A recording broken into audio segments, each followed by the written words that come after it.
This story will revolve around three men and their experiences with the formation and growth of the Soviet Union. Gleb was a powerful man.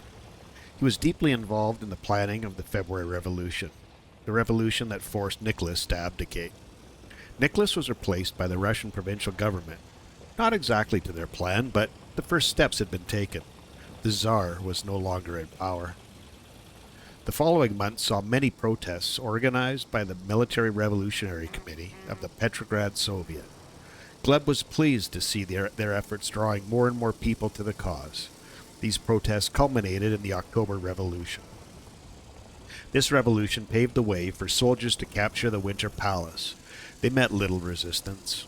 The loss of the Winter Palace cut off the power of the Russian provincial government, provisional government. This made it easy for the All-Russian Congress of Soviets to form a new body to govern. It was called the Sovnarkom and was led by Vladimir Lenin. To help maintain control, the Cheka, or secret police, was formed. Gleb was rewarded for his hard work and gladly accepted the appointment as its first deputy chairman. He was ready to test the limits of his newly bestowed power. Dmitry was a member of the Gorodovi prior to the 2017 February Revolution. He was a uniformed policeman who also served in the Russian army during the Great War. He flourished during the war years. He felt he was born to wield great power over simple people. The contacts he'd made during the war allowed him to find a comfortable place in the Cheka, the predecessor to the KGB. He was ambitious and needed to prove himself. Upon receiving his first orders, a wide smile grew on his face. He especially enjoyed the closing instruction, by whatever means necessary. World War I had taught him how to get the job done. Managing up had never been a problem for him, and what was below him did not matter. Grigor was a working-class man who had grown up toiling on a farm. In the middle of summer 1914, he was forced to serve in the Russian army. Their mission was to defend Serbia after Austro-Hungary issued their July ultimatum to Serbia. This action precipitated World War I, the Great War. Grigor did what he had to do to survive the war. He had a family that depended on him. Returning home was his only option. Grigor did survive the war physically, but the war had changed him. He'd become harder, less tolerant. Grigor's new bride was proud of his strength. She felt he would need to be like this with the new Soviet order that was trickling into this part of the world. Doubly so once their family started to grow. For the moment, Grigor was blissfully unaware of how his life was going to change. He was happily married and doing what he loved, tending the fields. Hi, Cheap here. Welcome to episode 1 of my new Let's Play with Workers and Resources, Soviet Republic. Using the map called Crescent Concession. It's the early start version and unpopulated, and yeah, it looks like an interesting map to start on. It's got some nice topography, and one of the things that I really quite liked was the fact that we had sorry, I should bring the map up so I know where we're at. Down in this corner we have a way down a Soviet border as well as a NATO border. Not having played on one that was that close together, I'm hoping that I'll be able to take advantage of some of the the dollars that are available, especially early game, for some of the products that we're not going to be able to create right away, and yeah, just make things a little bit more straightforward for my small brain. At any rate, wanted to show you. Well, actually, maybe before I jump into showing you what the settings are, I'm from a story perspective. I've created the three characters, and I'm trying to tie them into the history of Russia as it pertains to from a roughly 1917 on through the some of the early uprisings and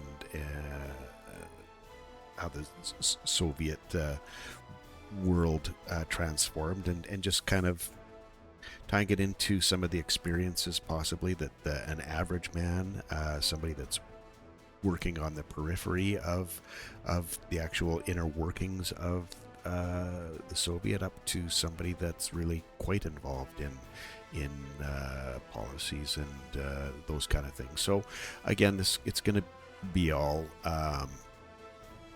coming out of my brain, so you have to take that for what it's worth.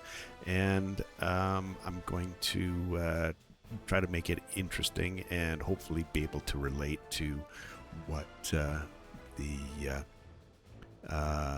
the people from those stories are going to experience as the Soviet Republic grows and goes from there. So anyway, what I should do is show you the settings that I've set up for the game here. I'm I'm taking things a little bit further or more difficult than I have in the past, and I don't know if that's a good thing or not. My patience level sometimes can be a little bit less tolerant than I want it to be. So at any rate, what I'm trying to go, except for cash wise, the hardest way to play the game, and we'll see how long that lasts. So we've got, you can see everything that's in here. I hummed and hawed on unsatisfied citizens reaction. I was thinking I'd go medium on that, and at the end of the day decided that well, what's the worst that can happen? I have to go back a save, or I have to lower it because I'm getting too frustrated with the game, and I don't want that to happen. So I just take it as it comes and try to build a republic that's going to work for the citizens, so that we don't have them unsatisfied. One of the other things that I am doing differently is the global events. I'd seen other content creators who had done serious events, and we're gonna see what happens here with earthquakes and how that affects everything and what happens, and it's gonna have a big impact on the citizens and the game. So we'll see how that works out. And building fires, we're going with frequent to start with as well, just because, well, if in for a penny, in for a pound kind of idea. Let's see where that goes. But anyway, I'm very much looking forward to getting this started and having some fun with y'all. Please let me give me your feedback. I love hearing it. I don't think there's any bad feedback.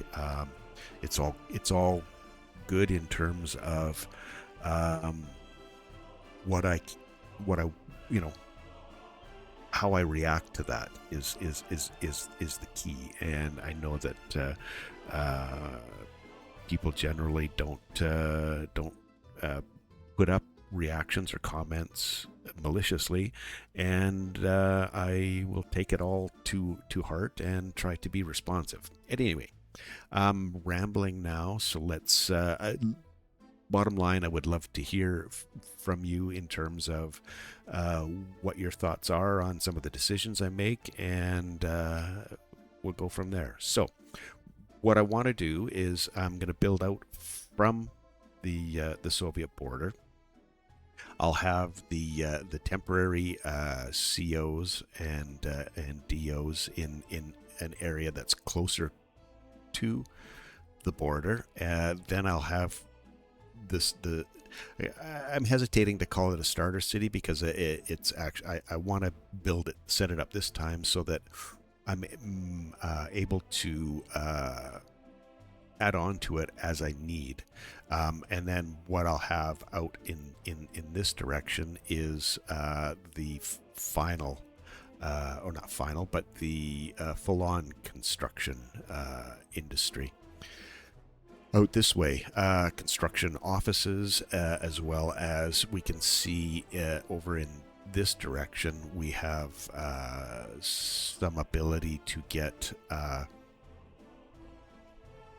gravel. One of the things that we use a lot off the get-go. Some of the tests I did, I need to flatten this out if I want to make use of this, so, and that's just not going to happen early on. So anyway, I'm going to continue on with what some of what I dealt with in wrote the book 2.0, where I was trying to have more interesting content versus just sort of watching trucks drive around and trying to fill dead air with idle rambling. So we'll have jump cuts is basically what I'm trying to say, where there's nothing going on, but planning sessions, some of the build sessions, we'll see, near the end what's happening, or if we have an earthquake and we need to manage that, we'll jump in and have that all dealt with. So anyway, let's get this show on the road, so to speak, and we'll start with the road. I wouldn't bother me to have this coming aligned with the grid to begin with, especially. I'm not minding that at all. So let's just get a nice long-ish straight, as straight as I can make it freehand-wise here. That's going to be enough to get us started, I believe. So, and some of the other, sorry, lots of talking here.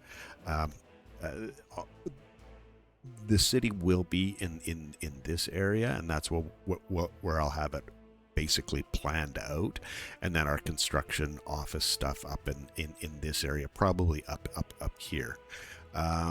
What I want to have over here is farms. Now, there is a little bit of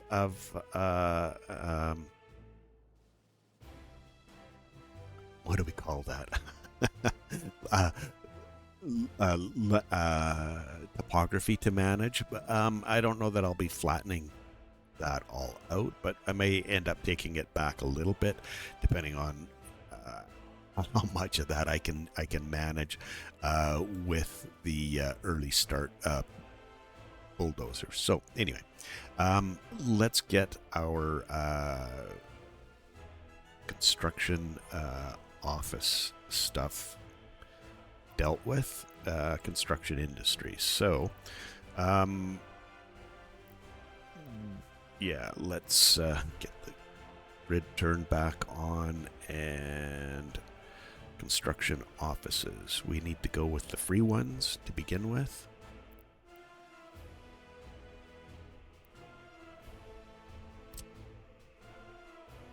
Get zoomed in here a little bit more.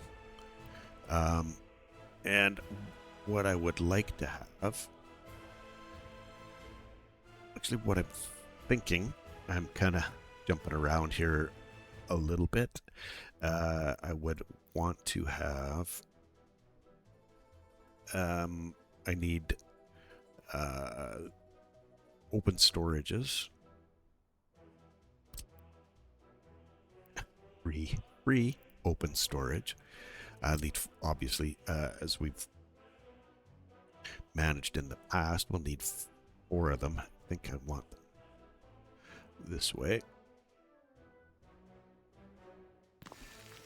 Okay, let's see about how closely I can get this this lined up. It's not super important, but oh, that's odd. Let me get that one nice and close, and this one not.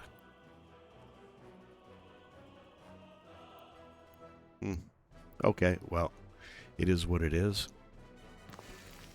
Now these four are obviously, well, I shouldn't say obviously, because there may be people that this isn't obvious to watching this.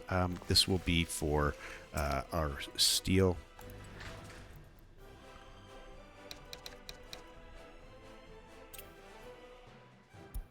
Well, I should limit the amount.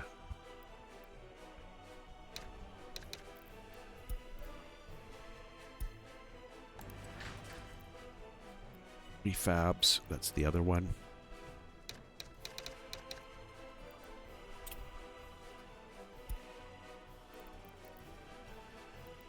Refabs.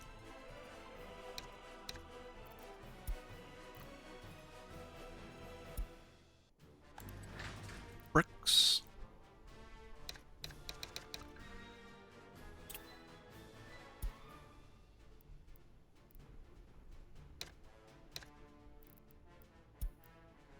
Once I get this initial stuff set up, I'm going to start paving the road, so I'll probably end up cutting away and ports.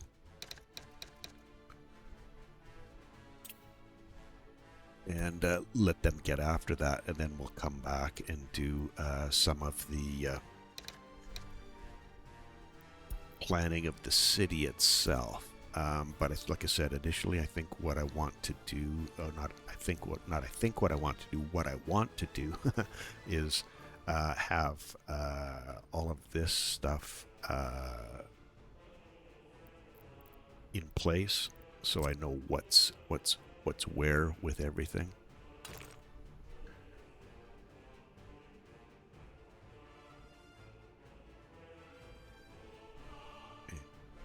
Yeah, that'll work. I'll have the COs on this side of the road. The other thing that I want to have, and I think I should probably build this out this way.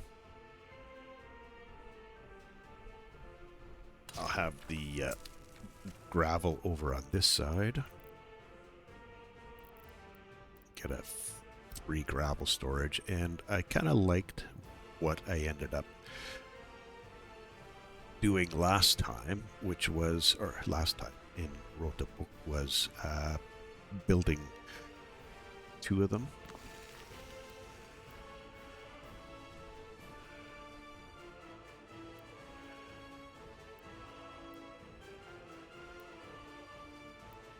Okay, we don't need to get too fussy about this.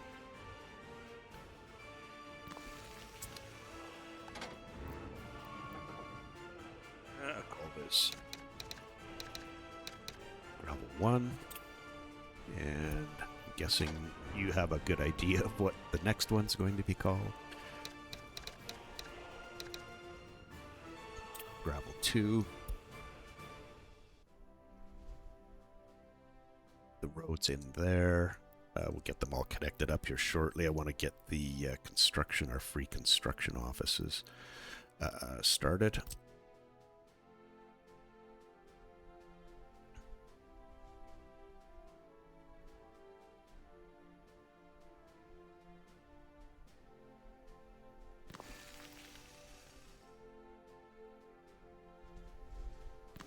Try to get them somewhat lined up. Yeah, this was where things kind of went a little bit sideways on the edge-to-edge connections. All good. Not the end of the world by any stretch. So we'll start with 4 of them. That'll be basically two road offices, and then 2 just standard offices that have the rest of the open hull, covered hull, and type things. Excuse me just for one moment. My throat's been bugging me today, and I got a little bit of a cough I have to deal with. All right. Yeah, so there's our 4 constructions. So I'm going to call this road 1. This one will be road 2. And these last 2 will be general 1 and general 2. And this I may change the names of these once we get going a little bit further and it's a little bit more concrete what exactly we're doing or I'm doing at any point in time. So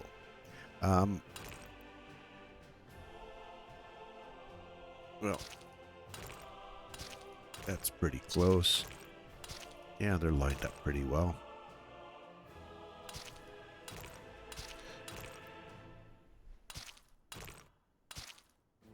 Okay, and get these connected in. I'm starting to wonder now if it was maybe a better idea to have these 2 construction or two more construction offices on this side for the roads, because they're primarily going to be picking up gravel. I don't know that I need to have them in the way of this side, and having 6 is probably not the end of the world. So let's just run with that.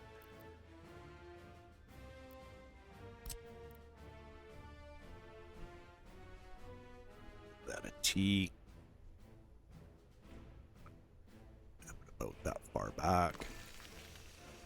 And I'll probably have to change the names. Well, not probably. I will have to change the names. Oh, and if you guys have any suggestions on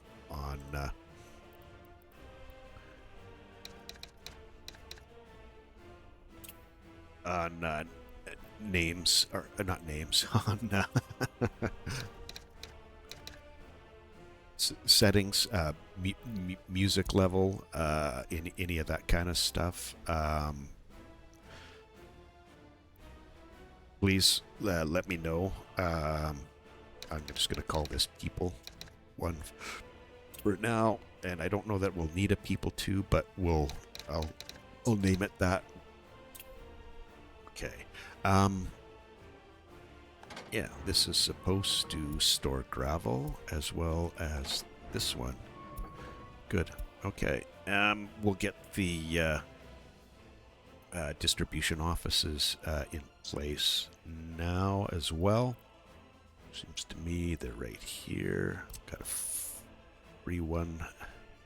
I'm gonna need 1. I'm gonna have it on this side of the road. Need to manage having our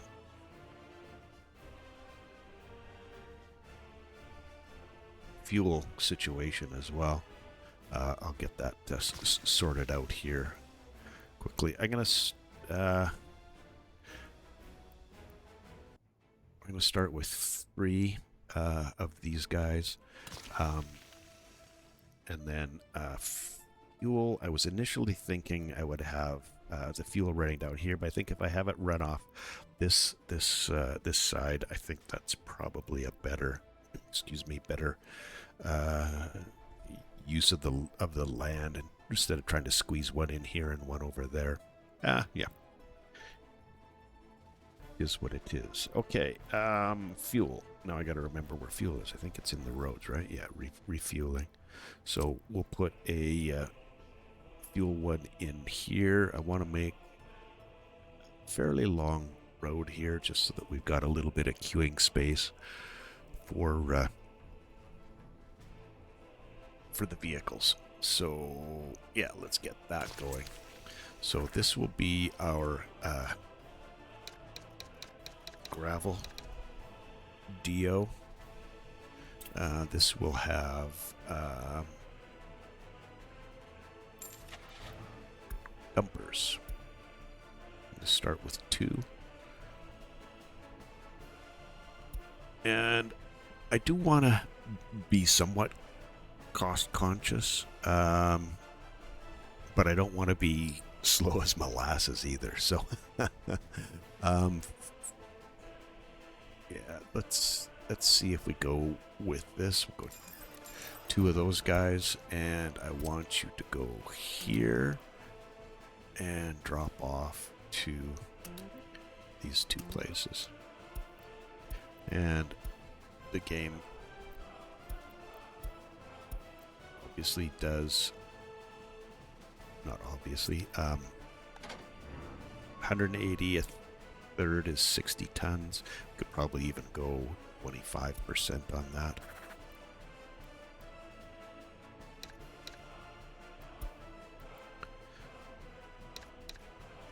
We don't need to spend that much money, because one of the first things, in my mind, one of the first things that I want to do is get into gravel, but I also want to have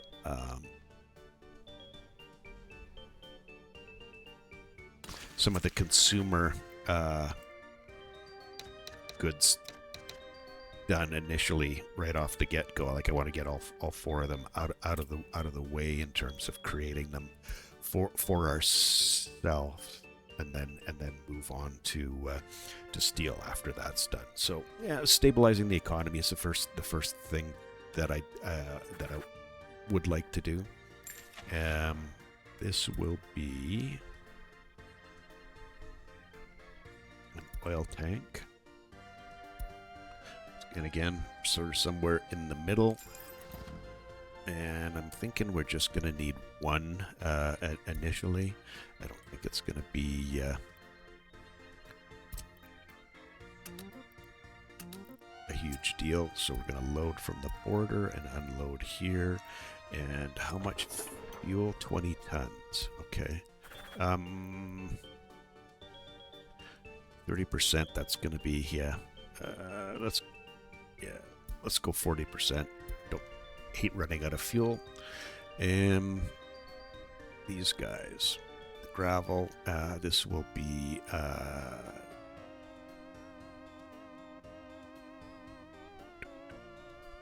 do we need it? I don't need the warehouse just yet. So may have created 1 extra that I don't need, but I'm sure knowing as things go down the road, we will be needing more DOs for sure. So this is CEO supply DO. I'll call that 1. Maybe I'll do half and half kind of thing. Open hulls.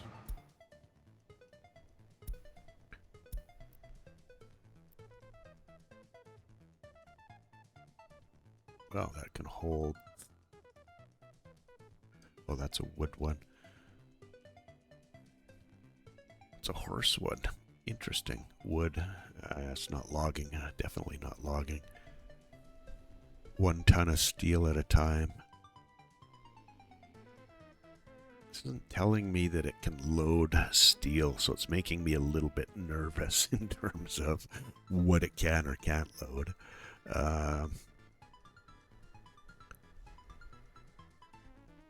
Well,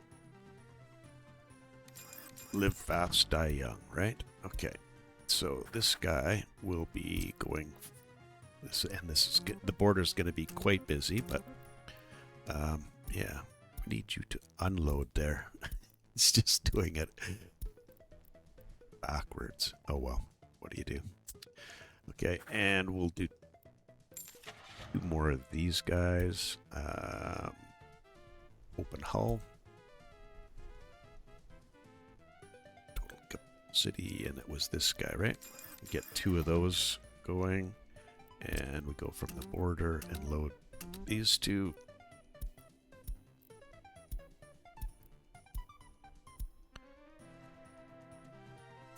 And let me see, 100, yeah, 100. Oh, sorry, not 100, 95, which is basically 100. I'm thinking if we go a quarter, we're in a good place. 25%. We're not spending too much, and oops, and we're keeping everybody able to find what they need. Okay, so that's good. We'll get this started up. If we let this run, do I want to let this run now? That's the question. Yeah, we can let this run. They'll start to get these filled up, I believe. And I think what I did was I didn't have the fuel guy go first. I don't know that I did that.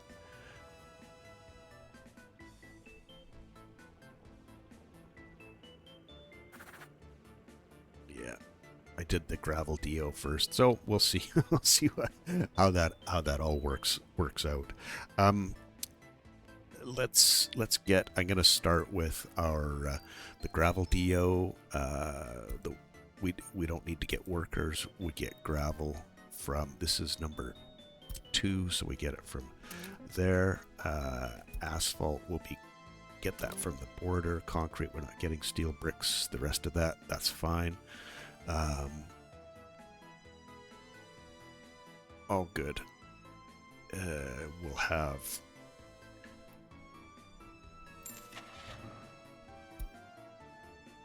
2 dumpers, I believe.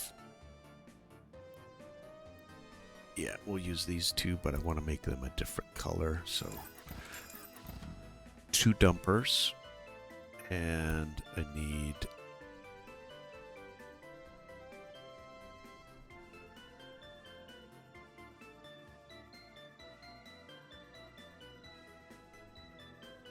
what do I need?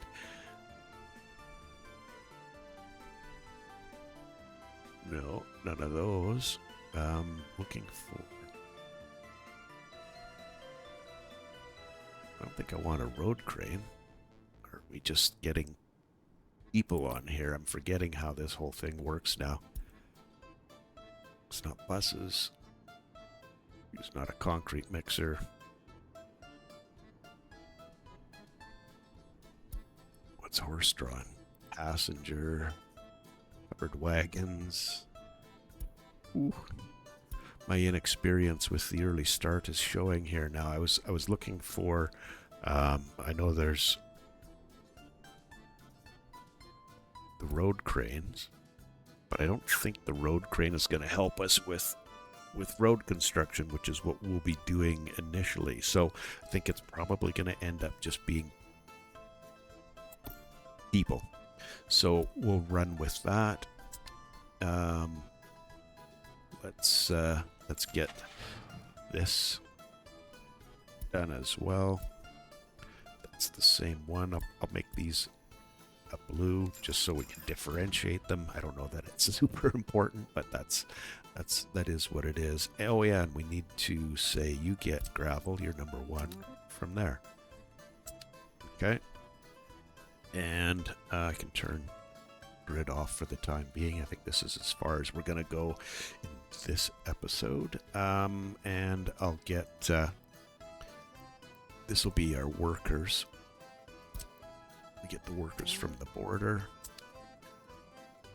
And number 2, you also get your workers from the border.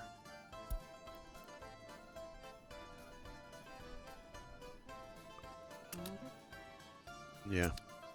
Oh, did the whole shooting match. Well, it's only going to have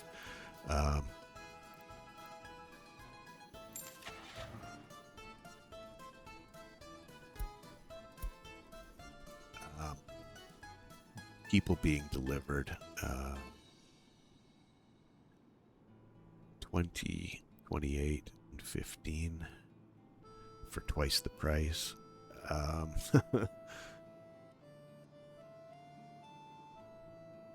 Well, let's try this. We'll get 2 of them going there. And do the same here. Buses. Capacity. Yeah, it was these 2. Okay, so that's those two. We've got our dumpers in there. And I'm going to start initially working from this point that way. Yeah, this is our starting setup, and I think that's going to call this an episode. I may run ahead a little bit because I want to get these roads graveled ahead of before we start any of our other major work. Next episode will be the planning of the city. So thanks for hanging with me today. Appreciate you taking time out of your day to spend part of it with me. I think that's awesome, and I hope to see you in the next episode. Cheers.